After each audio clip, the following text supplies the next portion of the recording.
Bueno, cuando conocimos los integrantes del foro cuál iba a ser el eje que iba a atravesar transversalmente la jornada, en este caso contrataciones públicas y plataformas digitales, yo pensé rápidamente en Miguel Glixber y le propuse a Diego, en carácter de presidente del foro, su exposición en el día de hoy.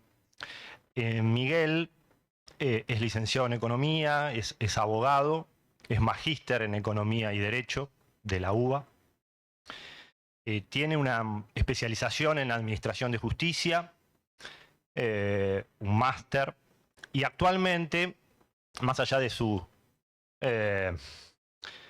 eh, su función en el ámbito universitario, porque también es docente universitario, actualmente es director general de gestión legal, calidad y supervisión en el Consejo de la Magistratura de la Ciudad.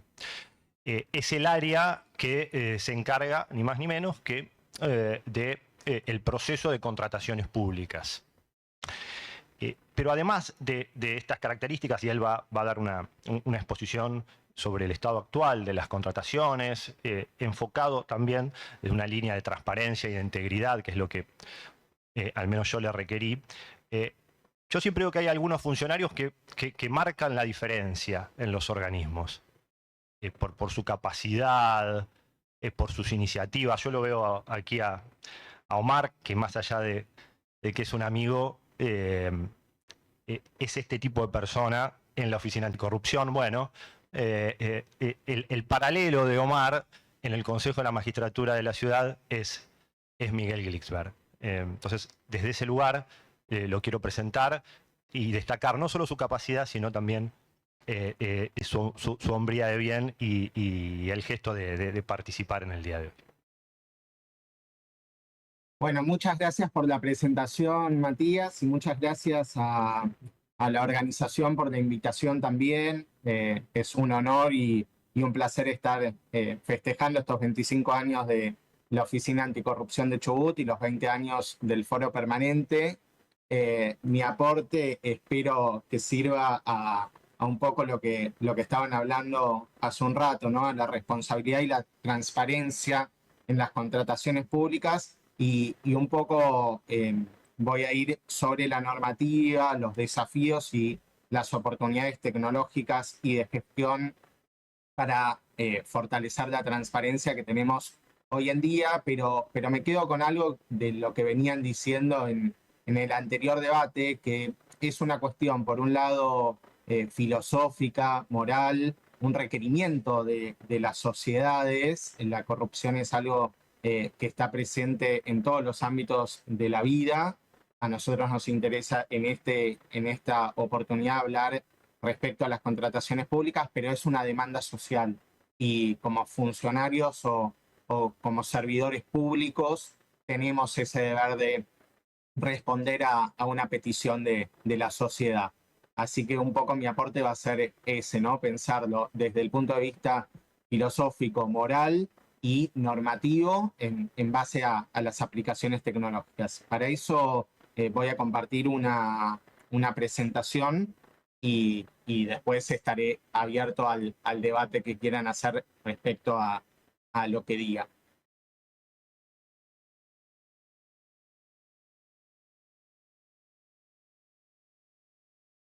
Ahí está la presentación, que quienes quieran después la puedo compartir. Lo primero para arrancar es decir que a lo largo de la historia las sociedades han debatido sobre los efectos de la corrupción y la importancia de una gestión pública justa y eficiente permanentemente.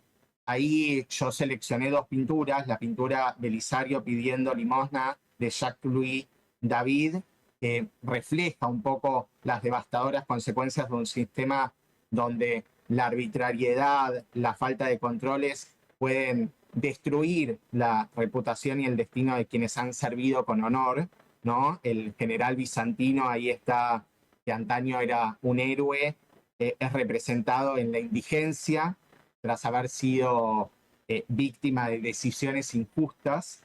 Y en contraste, presento los frescos del buen gobierno de Ambrogio Lorenzetti, que muestran una visión opuesta, la de una administración pública basada en la justicia, en la transparencia, en la correcta gestión de los recursos. En esta obra hay armonía social, hay un desarrollo económico, y esto es parte del resultado de un liderazgo ético y responsable. Y me interesó empezar el debate con estas 2 obras de arte separadas por 4 siglos y pertenecientes a corrientes estilísticas bien distintas. Ambas comparten una preocupación central, que es el impacto de la gestión pública en la sociedad, ¿no? Y siguiendo esta dualidad entre un deterioro institucional y la buena gobernanza, la incorporación de la inteligencia artificial en las contrataciones públicas, que es lo que nos interesa a nosotros, junto con lo que propongo en esta oportunidad, la implementación de normas de calidad, como podrían ser las normas ISO y buenas prácticas de gestión, entiendo, puede reducir la corrupción, optimizar procesos y fortalecer la confianza en las instituciones. A través de herramientas tecnológicas y de estándares internacionales, entiendo, es posible avanzar en un modelo de contratación más transparente, eficiente, alineado con principios de buen gobierno. Miguel, disculpa que te interrumpa, no estarían pasando las filminas.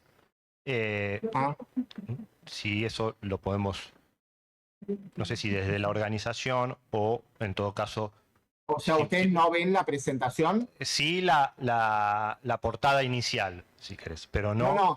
Lo que estoy hablando son esos 2 cuadros. No, eso no los estamos viendo. ¿Ustedes no ven los cuadros? No, las pinturas a las que hiciste referencia no las vemos. O sea, se perdieron todo el arte. A ver, pueden ajustarlo.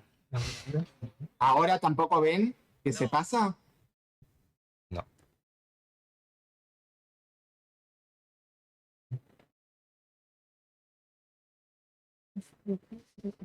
Bueno, pero ellos no lo ven. Estamos acá con el equipo informático. No hay problema. Puede fallar. Esperamos. Si no, usaremos la imaginación. Describiré las obras. Igual ahora, a ver. Ahí está. ¿Ahora sí? A ver si podés. Ahora sí. Perfecto. Perfecto. Ahora estamos viendo las pinturas. Bueno, ahí está este Belisario, que es la primera obra, donde era un gran estandarte y un héroe, y está pidiendo ahí una limosna, y fíjense atrás el guardia que está sorprendido, ¿no? Sorprendido de cómo alguien que tuvo un gran accionar en la sociedad fue injustamente reducido a ser un nadie, ¿no? Un NN. Y por el otro lado, el buen gobierno de Lorenzetti, que está todo en armonía, en paz, y que muestra un poco esto a lo que apuntamos de buena gobernanza. Dicho esto, lo primero que quiero decir, por lo menos someramente, es que tanto la responsabilidad del Estado como la responsabilidad de los funcionarios públicos importan límites al poder en la medida que propenden a sostener un actuar ético del Estado y evitar causar daños a los particulares, sobre todo teniendo en cuenta en materia de contrataciones públicas al uso del erario público, que como bien sabemos siempre tenemos la lógica de que los recursos son escasos para la satisfacción de necesidades ilimitadas. La primera de las responsabilidades, la responsabilidad estatal, puede darse por actividad lícita o ilícita, y se configura a grandes rasgos cuando el Estado ocasiona un daño a la persona y esta, reunidas las consecuencias, puede pedir un resarcimiento. En tanto, la responsabilidad de los servidores públicos se cimenta sobre el mero deber incumplido, ¿no? Entonces, ahí, para analizarla, lo importante es saber cuál es el cometido o la obligación que tienen estos agentes públicos. Ahí yo mínimamente menciono los tipos de responsabilidad que tenemos, la responsabilidad administrativa patrimonial, o sea, la que deriva de la relación de empleo público, que es la que nos interesa y vamos a trabajar hoy acá. En segundo lugar, la responsabilidad disciplinaria, que un poco está emparentado a lo que venían hablando antes de la responsabilidad penal, pero en el ámbito administrativo, si bien son paralelos, las implicancias de una responsabilidad penal lo tienen en la responsabilidad disciplinaria, pero sobre todo está dada por la sujeción especial de la relación de empleo público. La responsabilidad penal, que se da cuando hay un comportamiento del funcionario, de un incumplimiento del funcionario en ejercicio de las funciones y que este accionar sea antijurídico y culpable. La responsabilidad civil, que se configura cuando el accionar ilegítimo del funcionario excede su función y causa daños a terceros.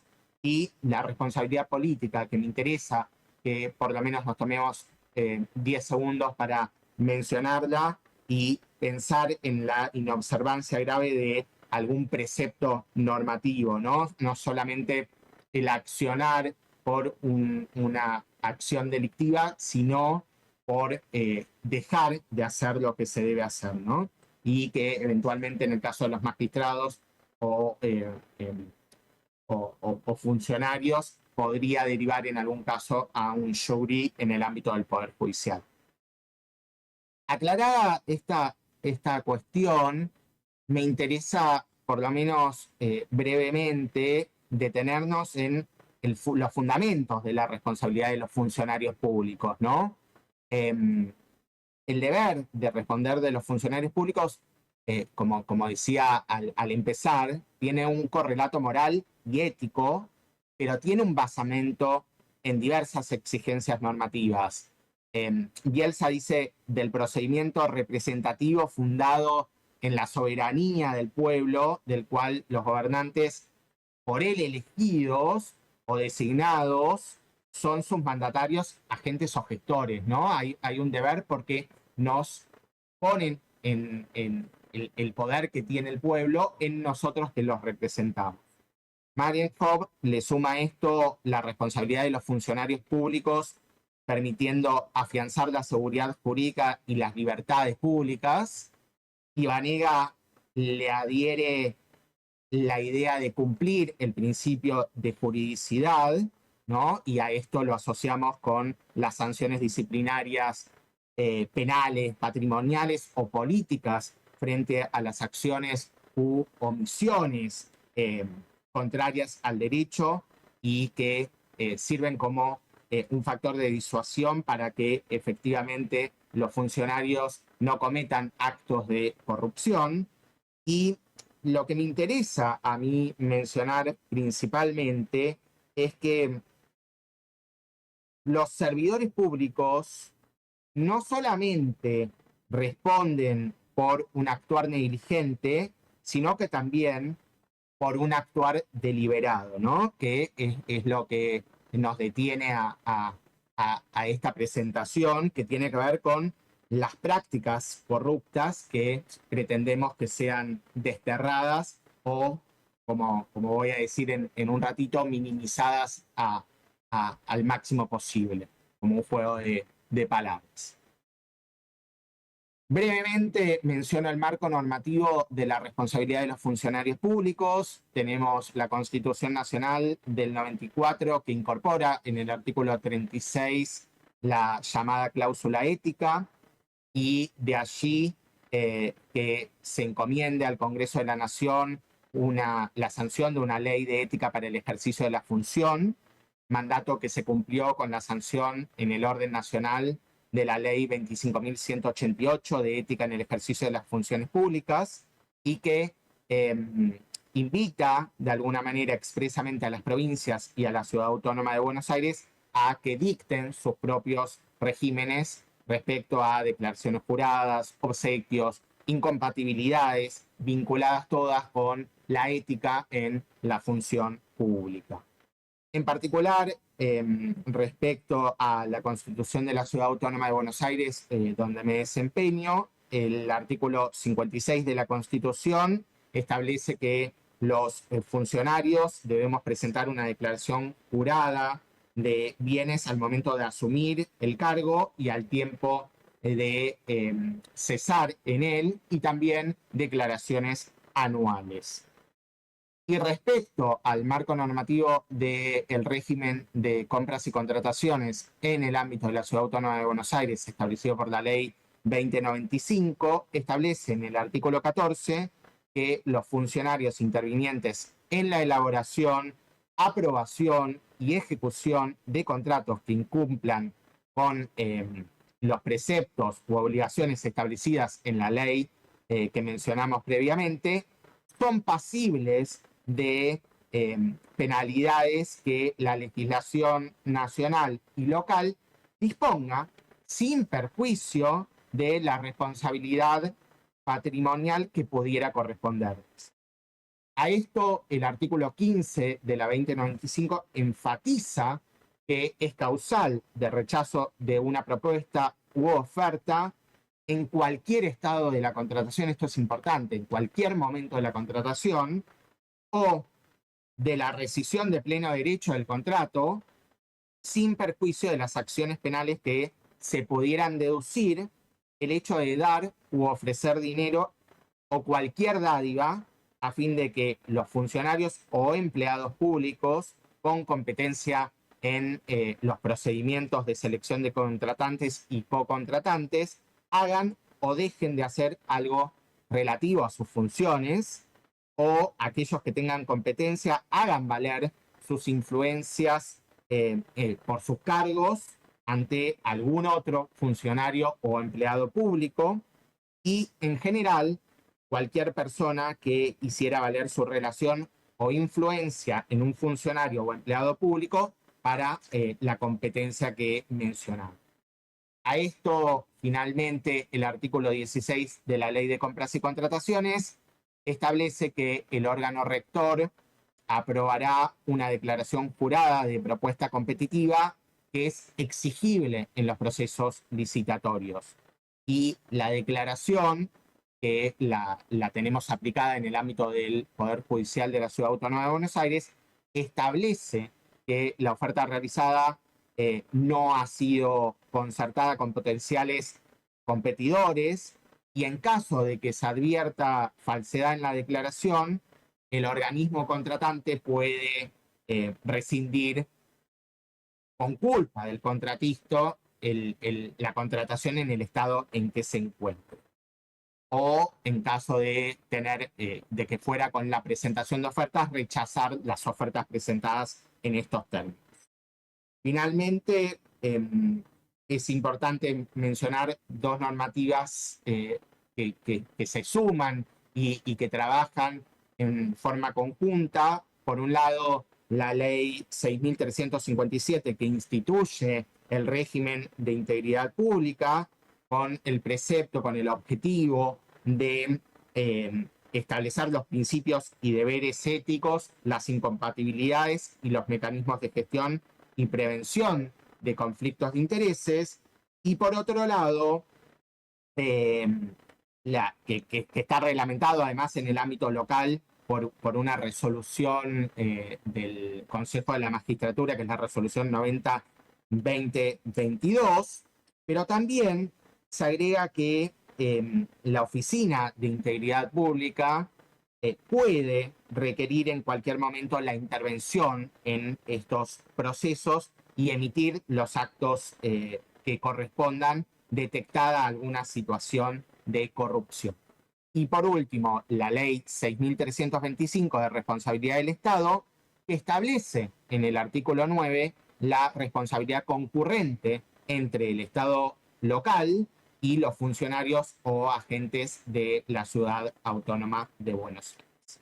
Hecha esta presentación rápida del marco normativo para tener un esquema de dónde estamos posicionados y lo que decíamos, que la ética y la moral se corresponden con la normativa aplicable, a mí me interesa detenerme principalmente sobre algunas cuestiones puntuales, ¿no? Que venían conversando también en debates anteriores en esta mañana, que tiene que ver con la idea de mayor corrupción, mayor concurrencia, un fallo, no me lo tomen en cuenta, por favor, mayor concurrencia, menor corrupción, y lo que me interesa a mí en particular es detenernos sobre el cambio surgido a partir de la despapelización y las contrataciones electrónicas en lo que a mí me compete, que es en el ámbito del Poder Judicial de la Ciudad Autónoma de Buenos Aires. Hace algunos años el Estado a nivel global ha tendido a la despapelización, esto es, a sustituir en primer término el documento en papel por el documento electrónico, y los procedimientos administrativos empiezan a tramitar mediante expedientes electrónicos, entendidos estos como la acumulación por vía informática de todos los documentos relativos a un asunto. Este pasaje de las tramitaciones en soporte papel, aquellas que se llevan a cabo de forma electrónica, impactó sensiblemente en materia de contrataciones. De alguna manera se pasó de la sustentabilidad, o sea, de pensar en el qué del contrato administrativo, en lo sustantivo, y se pone el foco en la objetividad, es decir, el cómo del mismo. Entonces ahora se trata de debatir cómo hacer para que el Estado, que es grande, que es burocrático, que es rígido, que es lento, contrate de manera eficiente, rápida, ágil y a la vez cumpla con los principios de publicidad, de transparencia, de igualdad, de concurrencia. Y en ese sentido, dado que las contrataciones electrónicas en el ámbito de la Ciudad Autónoma de Buenos Aires y particularmente en el Poder Judicial se desarrollan en una plataforma virtual o en un, como llamamos nosotros, portal de compras que constituye el lugar donde tramita el procedimiento de la contratación y el punto de encuentro de proveedores, el Estado y la ciudadanía de alguna manera está más abierto al conocimiento y a la accesibilidad de la propia tramitación de las contrataciones. En ese sentido, ya vemos que las nuevas tecnologías contribuyen a dotar de mayor celeridad a los procedimientos de selección de contratantes y a facilitar la concreción de los principios de economía, eficiencia, eficacia que deben imperar en todo procedimiento administrativo, y a la vez, al mismo tiempo, promueven que el Estado pueda pensar en llevar adelante contrataciones inteligentes, ¿no? Que es el paso que todavía falta dar, ¿no? Que permitirá, entiendo yo, tomar mejores decisiones y contratar en forma más transparente y eficaz. En el ámbito de la Ciudad Autónoma de Buenos Aires, nosotros trabajamos paralelamente con dos sistemas, con el expediente electrónico propiamente dicho, que está en base a lo que denominamos sistema de tramitación de expedientes electrónicos administrativos, que es el SISTEA, y por otro lado, la plataforma de contrataciones públicas, que es el JUC, Justicia Compra. El HUCS estructura los procesos de compra mediante dos ejes fundamentales. Por un lado, la solicitud de gasto y por otro lado, el proceso de compra propiamente dicho. Cada una de estas etapas se compone de un índice donde se incorpora la información y los documentos que definen el perfil y rigen la contratación, y en esta plataforma se da la creación del propio expediente, la elaboración de los pliegos y especificaciones técnicas, la publicación y convocatoria a proveedores, la presentación de ofertas y apertura automática, la evaluación y preadjudicación basada en criterios técnicos y administrativos, y la adjudicación y formalización mediante la orden de compra.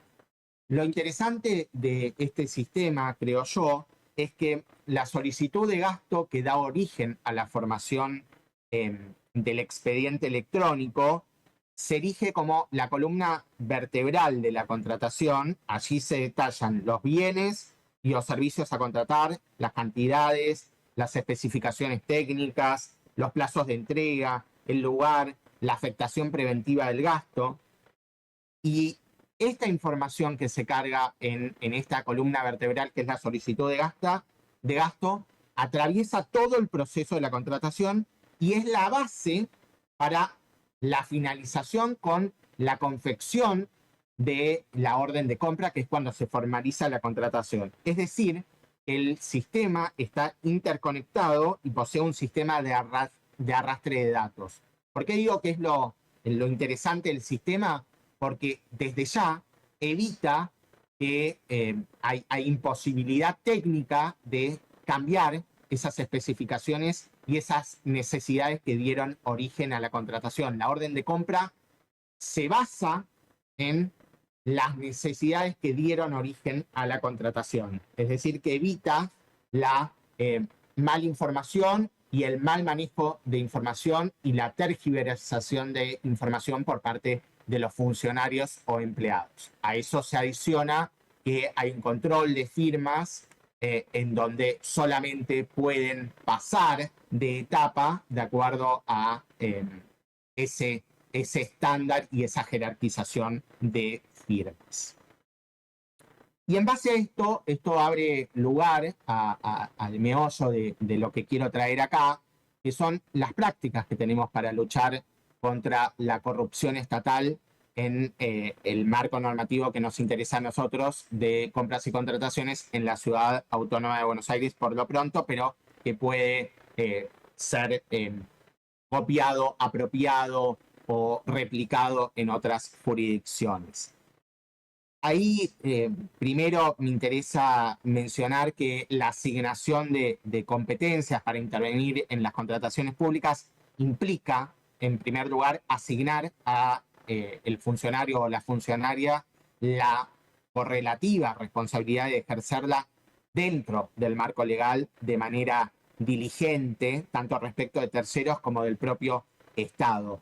Pero me interesa mencionar algo que muy bien desarrolla Klitgard, que es cualquiera que sea el tamaño y el papel del Estado que un país considere apropiados, va a haber siempre una amenaza de soborno, de extorsión, de tráfico de influencias, de comisiones confidenciales, fraudes y otras actividades ilícitas. Y es importante mencionar que tenemos que salir de esa idea imaginaria y utópica de que no habrá corrupción en ningún lugar, porque finalmente va en contra de la voluntad de sancionar esos actos delictivos, ¿no? El que abarca mucho, poco aprieta, dicho en palabras sencillas, ¿no? Entonces, me interesa en primer lugar traer a debate que la corrupción es un asunto de grado y de alcance.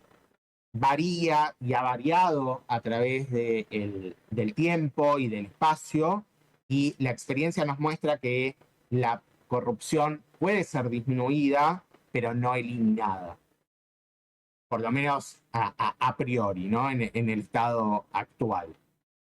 La mayoría de los actos corruptos no son crímenes de pasión, sino crímenes de cálculo. Y los funcionarios no los cometen todo el tiempo, no es que todo el tiempo son corruptos, sino que en cada oportunidad que se puede presentar, y por eso entendemos que implica que cuando se cometen actos de corrupción hay un cálculo entre los beneficios posibles que sobrepasan los costos en caso de que se detecten y se sancionen esos actos delictivos. Entonces, los beneficios y los costos varían de acuerdo a muchos factores y algunos tienen que ver con las políticas públicas.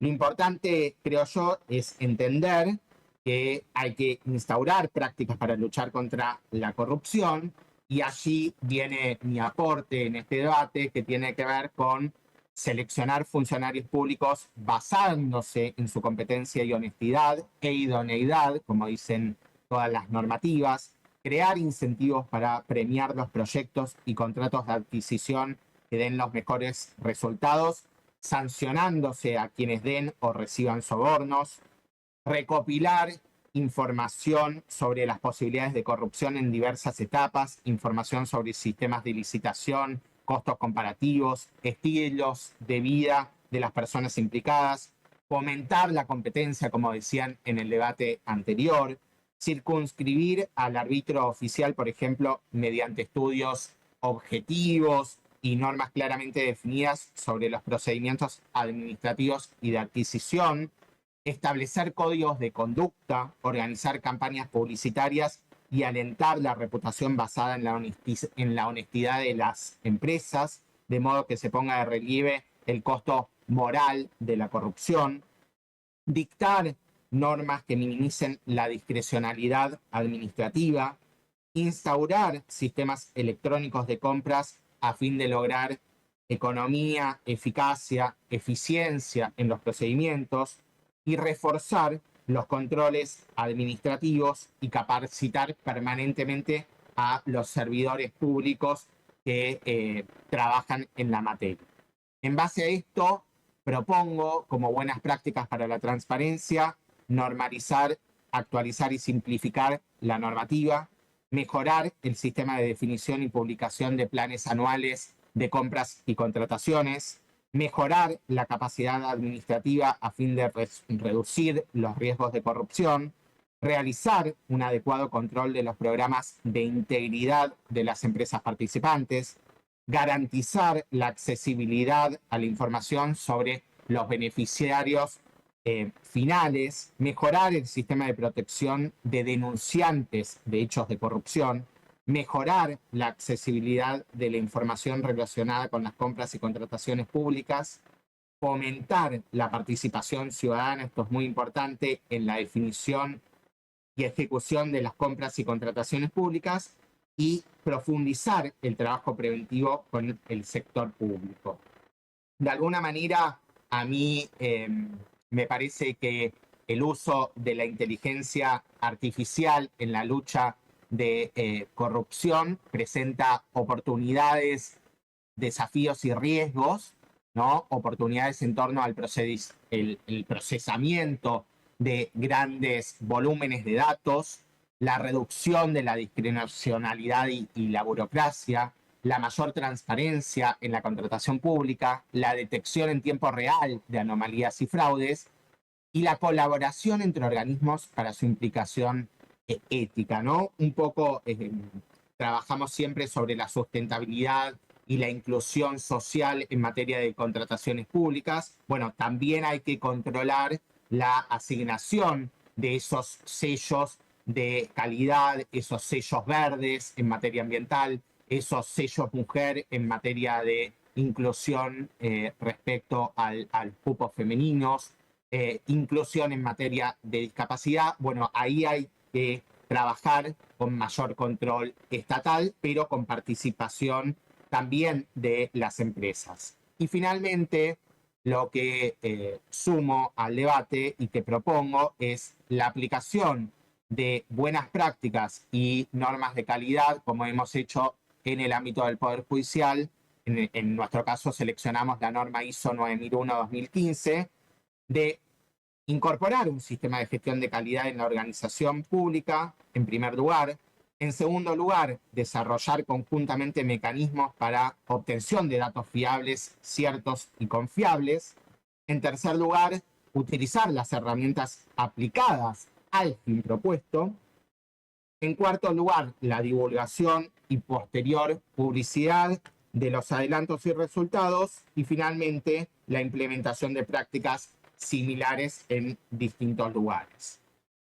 Siempre con eje en la centralidad de la persona humana, en la intervención, supervisión y decisión humana, en el control humano adecuado y suficiente, en la proporcionalidad y la razonabilidad, en la protección de datos personales, en protocolos y mecanismos para el uso sustentable, en la responsabilidad de los funcionarios y en la capacitación permanente.